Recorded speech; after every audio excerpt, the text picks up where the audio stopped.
Nityanandam Paramasukadam Kevalam Yanamurtim Dvandvatitam Gaganashudusham Tattvamasya Laksham Ekam Nityam Vimalamachalam Sarvadi Sakshi Bhutam Bhavatitam Trigunarahitam Sadgurum Tam Namami. Nityanand, hi, this is Manithya Ovyananda. I'd like to speak about some of the points Swamiji gives for rebuilding the Vedic tradition in all the glory. There's many points he brings up, but one of the deep, strong foundations and traditions that what is part of the essence of the Vedic tradition and what the Britishers tried to destroy was the Goshala. Swamiji speaks so much about the Goshala and the health benefits, not only that, but the sacredness of the cows themselves. And I spent a lot of time in the Goshala. And also Swamiji speaks about when he was wandering India for 9 years, he had 3 favorite places where he would stay. One was the Goshala, because even there would be no mosquitoes or flies or any bugs there if it was kept properly and it was kept clean. And the air you breathe there, there's something about the air that's very healing with the cows. And also he used to sleep under a banyan tree and also the cremation grounds. And he makes jokes about how, dead people don't bother you, it's only the living people that bother you. But anyhow, getting back to the Goshalas, they're, especially the Desi cows, those are very sacred cows. And if you see a lot of the Krishna paintings and the stories of Sri Krishna and Bhagavad Gita and his life with the Gopikas, the Desi cow is featured, the beautiful brown cow with the signature hump on the back and those beautiful horns. That cow is very sacred. All the cows are sacred and all life is sacred in Hinduism. But there's something special about that cow. And there's special medicinal properties of that cow. Over the millennium, the cow produces the milk in which ghee is made. Ghee, and of course you're taking the milk, both are used in Vedic rituals and in medicines the ghee is used. And even when Swamiji is making the Aushadha products, he is using the ghee from the Desi cows, the pure ghee, and the other materials themselves, the manure, and also the urine from the cow. All those things have sacred properties and medicinal properties. So it's very important to preserve this beautiful animal and to preserve the tradition of the Goshala.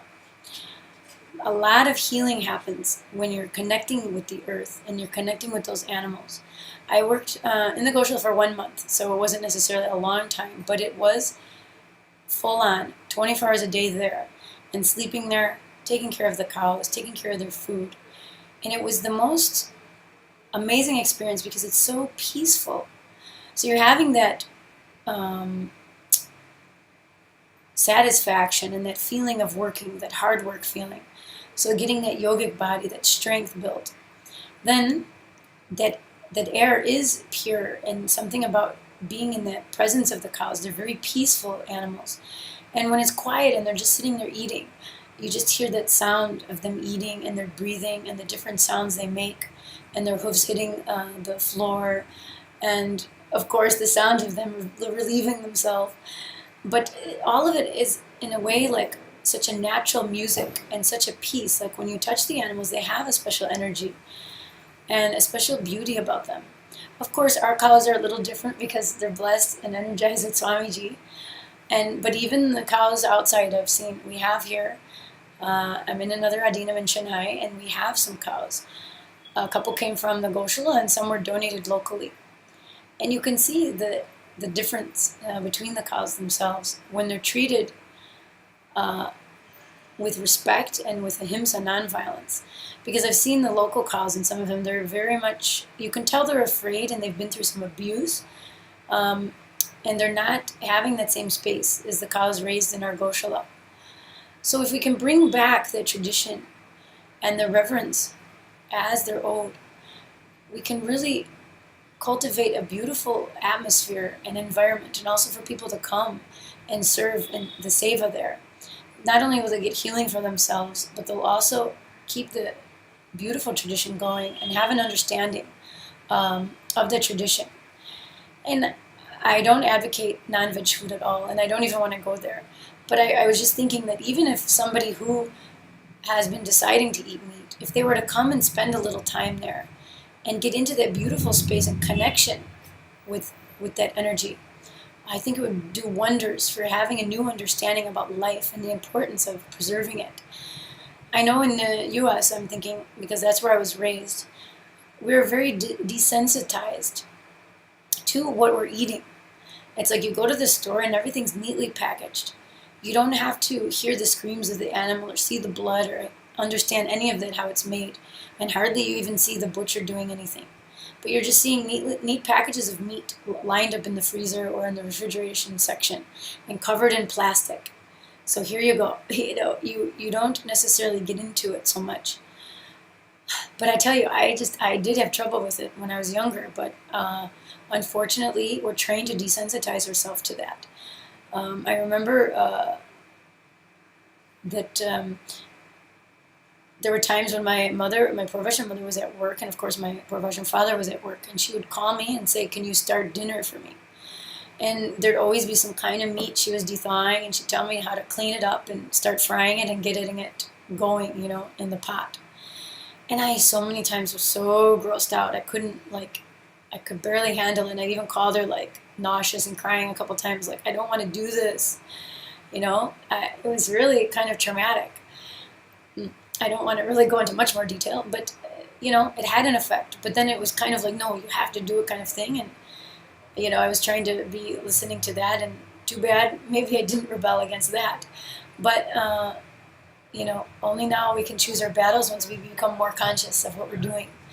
So, anyhow, so that desensitization happens, and I believe many people who don't even want to eat meat or have that understanding are still eating it, just even as a reflex, because it's so part of the maybe culture of Europeans and Americans.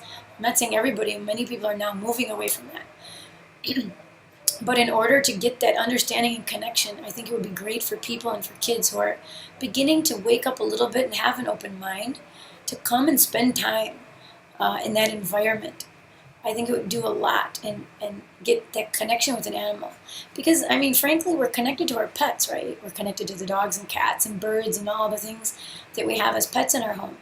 And we wouldn't conceive eating them, and maybe that seems a little irrational, but it's not. It's kind of logical, right? We wouldn't do that harm because we're connecting with that animal.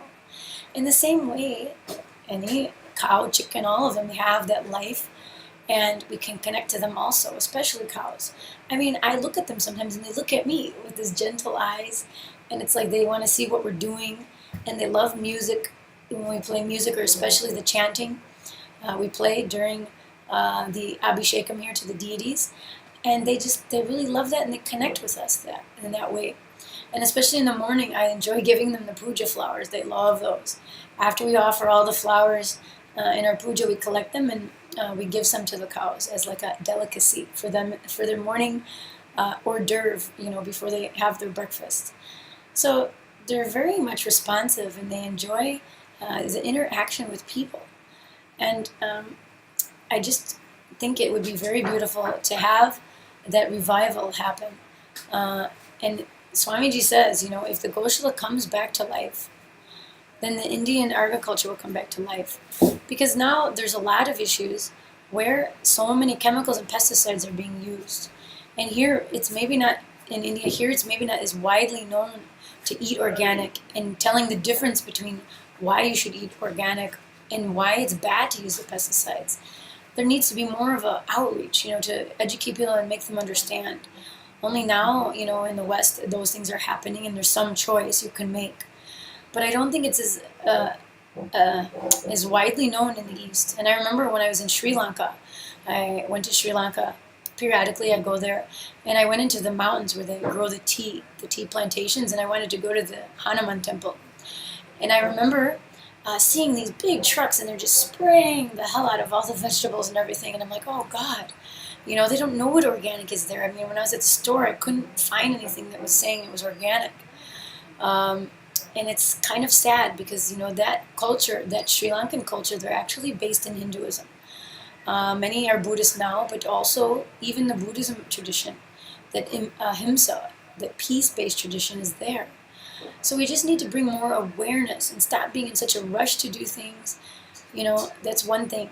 You go to the store and you do something quick. I remember, you just throw on some meat and potatoes and cook it quick and go.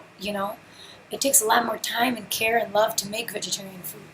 But it's so much better for the body. As I was saying in one of my videos yesterday, how I was very unhealthy in my life before, like having irritable bowel syndrome and all kinds of things. And once I met Swamiji and I changed my diet completely and became a vegetarian, and I started to have, that connection with him through my kundalini and that energy. I mean, I became completely healed of that. I haven't had any problems with that. From dealing with acid reflux and the bowel syndrome and all those things. Really, my life just so much improved. I have no issues at all. Everything is totally healthy. So I just want to share these things with you and share the beauty of the Vedic tradition. The Goshala, connecting with those animals. Every home had their own cow.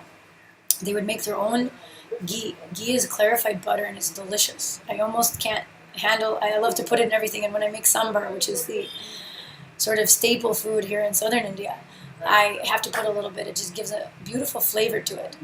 And a lot of the yogis you see use ghee in their diet. So it's very healthy. And the medicinal purposes of that animal and of directly interacting with that animal and of using the products of that animal and having just the animal around, that energy, because she is the embodiment of Bhumata, Mother Earth. It really creates a vibe and a beautiful energy. So Swamiji mandated that all of our adinams and centers, basically the centers in larger established temples around the world will begin to have Goshalas. So, and we will send the Desi cows around as time goes. It will be an established part of our Sangha around the world. But such an amazing thing. So I urge you to connect to animals. Connect to that. Even if you're feeling some resistance, just connect and see what happens. See how it works on you. And how you can make the Goshala a beautiful part of your life. And how you can make connecting to animals in life such an amazing healing experience for you. So thanks again for watching today. Nityananda.